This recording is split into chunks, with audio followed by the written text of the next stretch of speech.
Hi there, welcome to the Marple Sixth Form College Parents and Carers Assembly presentation. My name's Adam and I'm one of the heads of faculty here at Marple Campus. And my name's Joanna, I'm the other head of faculty here at the Marple Campus too.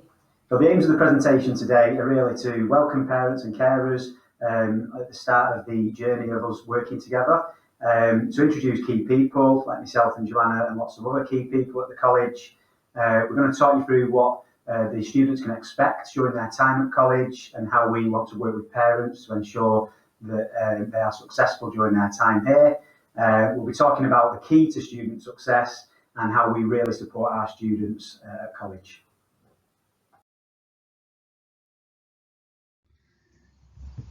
The principal at college is Mohammed Ramzan. Mohammed is based at both the Cheadle campus and the Marple campus, whereas myself and Joanna are permanently at the Marple campus. So there are two faculties at Marple College. My faculty is the Faculty of the Arts, Society and Sport, and that contains a range of A-levels, level 3 vocational courses and level 2 vocational courses, as you can see. And Joanna's faculty is the Faculty of STEM, Enterprise and Culture.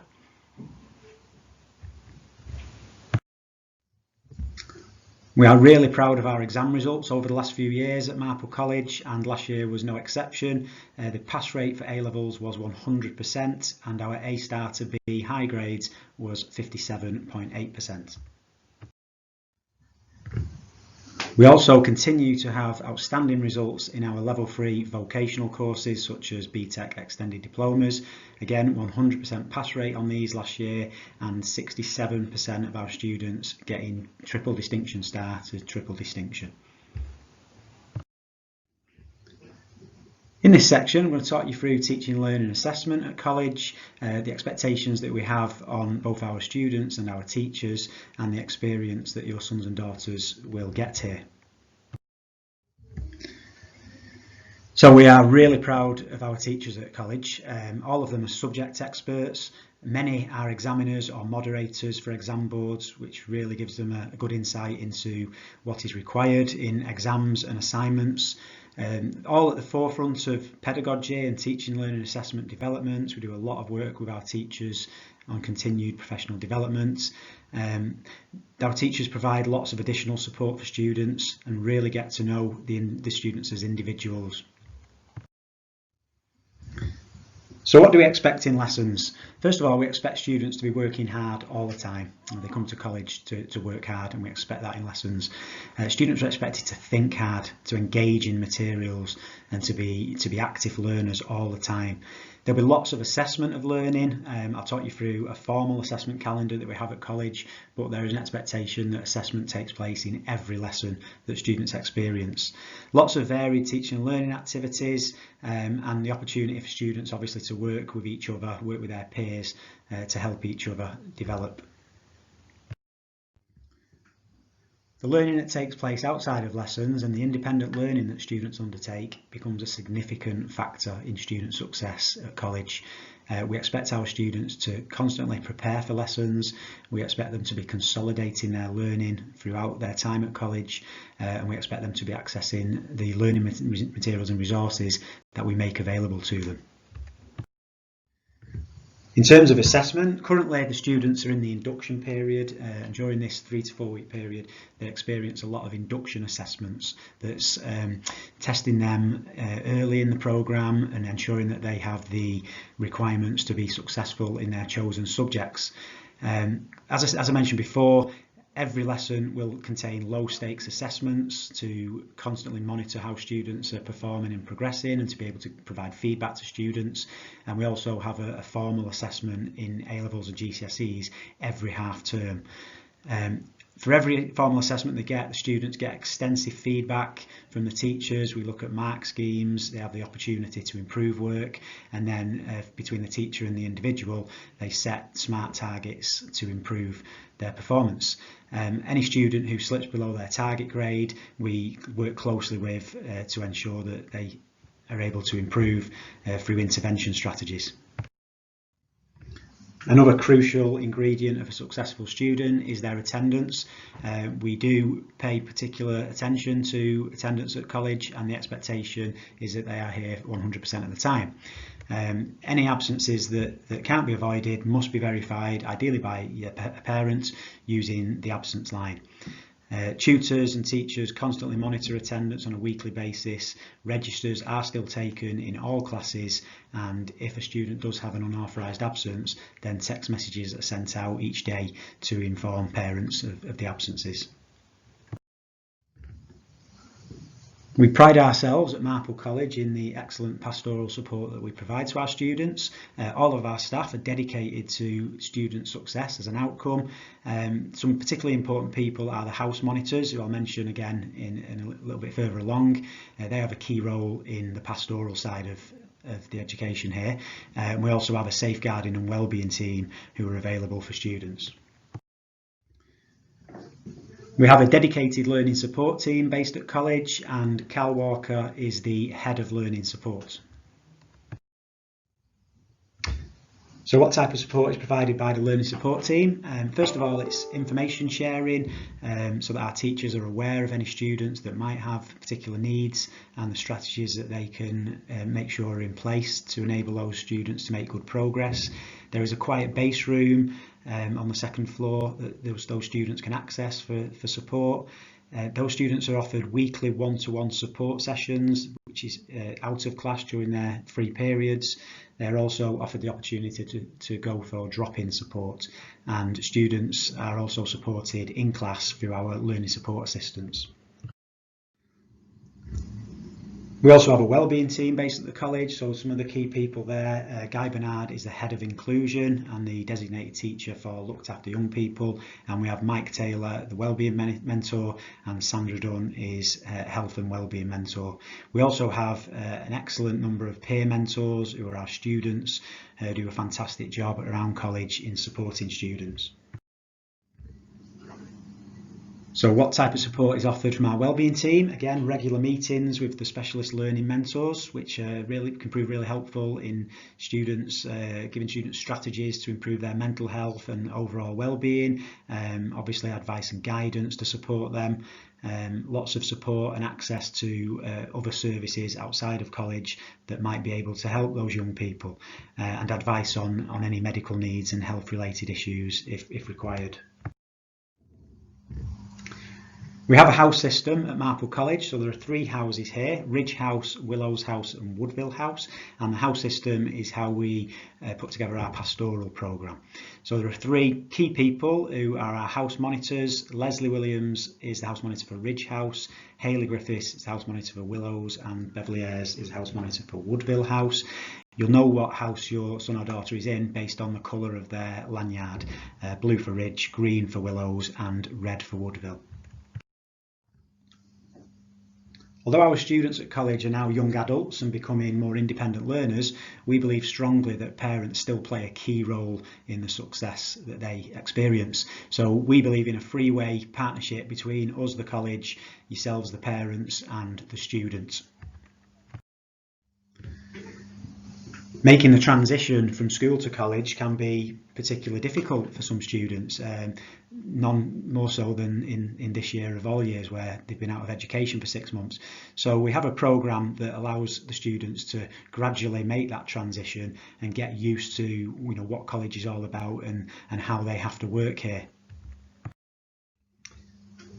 In particular, there's a lot of new challenges for students.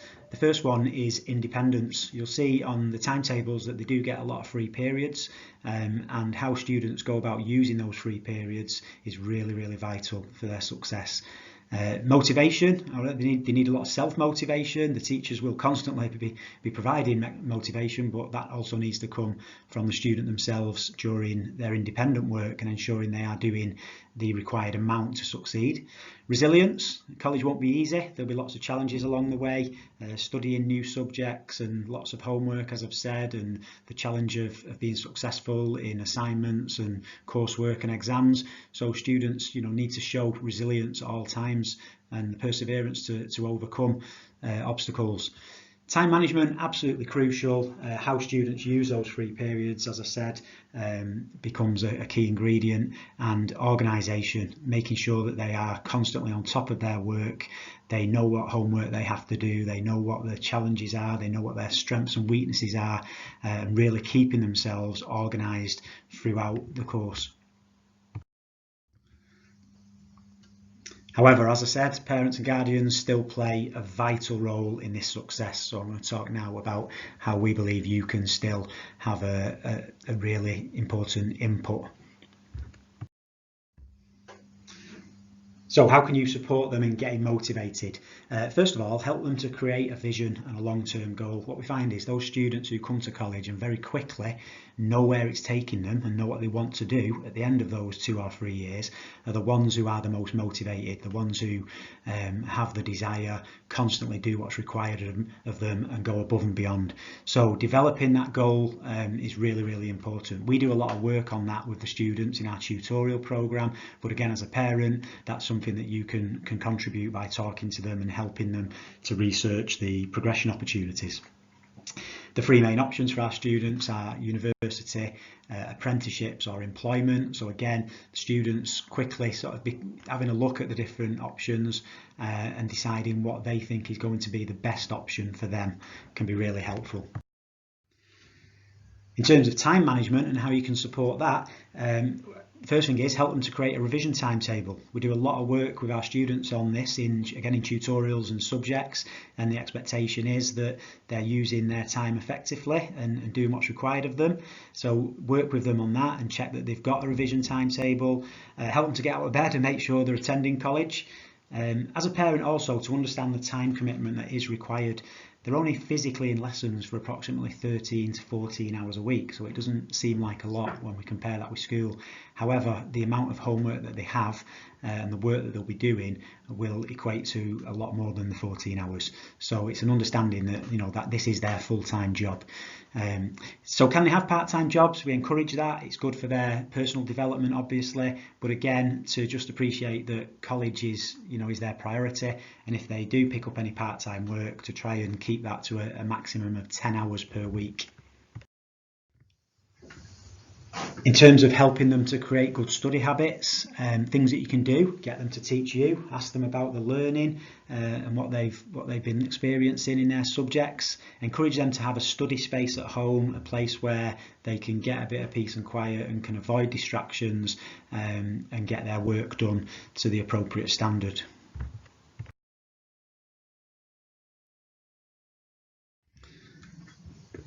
And finally, help them to develop the appropriate mindset that is required to be successful. Questions: do they prepare for every lesson? That's an expectation here at Marple College, that students come to lessons having done what is required to prepare for that lesson. Do they consolidate every lesson? So once they've completed a topic, how are they ensuring that information remains in their long-term memory and they're prepared for any future assignments, coursework and exams? And do the students know what they find difficult? We do a lot of work on this with our students so that they understand what their strengths and weaknesses are. And once they know what their weaknesses are, they can become a priority for their independent learning and they can turn those weaknesses into strengths.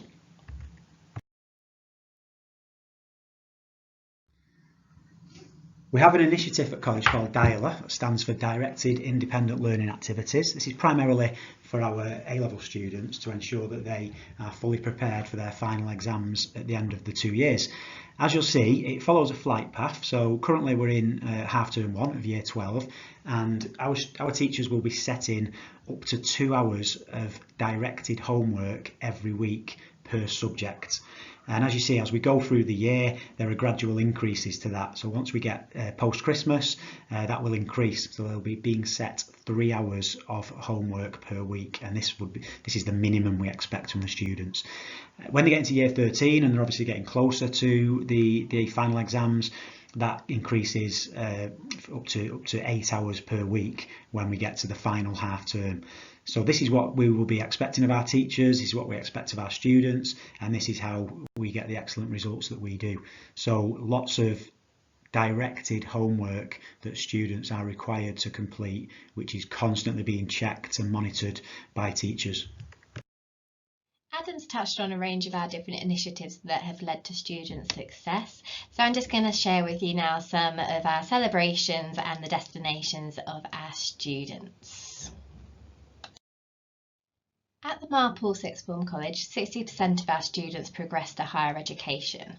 Of that, 20% of our students progress to Russell Group universities, and we find that our most popular destinations tend to include Manchester, Leeds, Sheffield, Salford, Liverpool, but we also have plenty of students travelling further afield to London, Exeter, Durham, Edinburgh, and plenty more.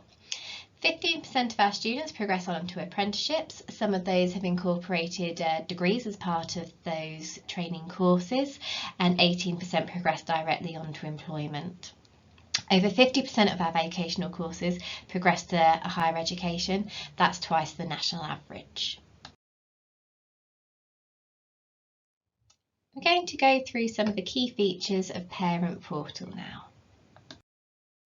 Parent Portal is software based on the internet where you can look at the progress of your son or daughter, look at the targets they've been set, check their attendance, as well as finding out logistical information such as exam timetables. You as a parent or carer can view much of this information, and we'll be sending the logon details to the email addresses we've been provided with at enrolment. Using the link that we send to you in the email, we will give you a username and password. When you've entered those, you click on the student's name to log on. As you can use ProPortal on any device, it will resize the screen size to the device that you're using. You'll be given a dashboard that's got key information such as attendance and any upcoming smart targets. There's a range of menus at the top. They will enable you to navigate the information such as the learner details, so that includes the courses they're enrolled on, who the teachers are, the qualifications on entry to the college, so the GCSE grades, and academic information such as how they've performed on key assessments or assignments on a vocational programme. Another important section is the reports to parents. You'll find this under the miscellaneous tab on the left menu, and you click on publish reports to P/G. You'll then be able to download the reports and view them as a PDF document. For the key assessments, the academic courses will be shown as a grade between an A and a U, or as a percentage, and our vocational courses will be displayed as either pass, merit or distinction. They're also colour coded, so green is if they're above their target, amber's in line with their target, and red is below target. I'm going to move on to some health and safety related to COVID now. The procedures that college has put into place is to ensure everyone's safety during this time. We're aiming to minimise the risk of transmitting the virus between students and teachers. Our first step is enhanced hygiene measures. We've increased the cleaning of the college, in particular the frequently touched surface and high student volume areas. We've got a variety of hand sanitising stations positioned at the key locations. Students are asked to sanitise on entry and exit, as well as into classrooms. There's maps in the college posting where these sanitising points are. We have wipes available in all our IT rooms for cleaning the desks and computers, as well as in each of our classrooms. We have clear markings in the corridors about the direction of travel. There's also one-way systems in place in certain areas. Where it's possible to keep the doors open to avoid touching them, we do. We've made adaptations to classrooms, so we've changed the layout, the seating arrangements, the distances between the door and the boards, and we have good ventilation wherever possible. We've got staggered lunch times between the A-level and the vocational courses as well. We've created subject-specific risk assessments for COVID control measures, and we're implementing these. For example, in science, we ensure that all the equipment has been appropriately disinfected between use. These have been created for subjects such as science, arts and sport. It's also important to note that we really do encourage all of our students to be using their own equipment and not to be borrowing it from their peers. So things like pens, pencils, calculators, rulers, we do require the students to bring those in independently. Face coverings are being worn by staff and students when moving around the college, such as in corridors and other communal areas. Whilst eating, the students are allowed to remove their face masks, but we do ask that they put them back on after they have finished. If there are any specific health issues which would stop a student from wearing a face covering, we have some specific badges which can be allocated to them. These can be found in the Learning Resource Centre, and we'll have a conversation with the student about the reason why they're not able to wear a face covering, and as long as that fits in with the guidance, we will then provide them with a sticker showing that they are exempt from wearing one. Good hygiene is crucial to prevent the spread of COVID. We're encouraging all the students to wash their hands frequently using hot water and soap, but we do also have the use of the additional sanitising stations located in multiple points around the college. It's particularly important to be using these when using items such as the water fountain, so sanitising or washing your hands beforehand, filling your water bottle up and re-sanitising after finishing. In our communal areas, students should avoid meeting in large groups, for example the refectory. If this location gets crowded, there's other seating areas available on the campus. We've got one-way systems in place in certain locations, and all our students should be following this and maintaining social distancing wherever possible. It's important to note as well the most recent government guidelines in terms of social distancing outside of college and group sizes. It is mandatory for students to be wearing face coverings on public transport. If our students are local, we would encourage them wherever possible to cycle or walk to college. To help us with our social distancing on our campus, for the time being, we would appreciate as many local students as possible to be studying independently at home rather than college. If any of our students develop COVID-19 symptoms, they must not attend college. If someone in their household has COVID-19 symptoms or has a positive test in the last 10 days, our students will need to stay at home. They'll need to inform college, and we will be in discussions with them about when it's appropriate for them to return, and also to contact NHS 111 for further advice and guidance. If they do develop symptoms, they're entitled to get a 3 COVID-19 test. Once they've got their result for it, it is vital that they inform college of their results so we can implement our further procedures. If at any point in the college day a student feels ill with COVID-like symptoms, a fever, a new and persistent cough, loss of taste or smell, they must tell a member of staff immediately, and we will guide them over the next steps. Thanks for watching our online presentation. We look forward to working with you in the future, hopefully in person next time, and keeping in contact about your sons and daughters. Thank you. Thank you very much.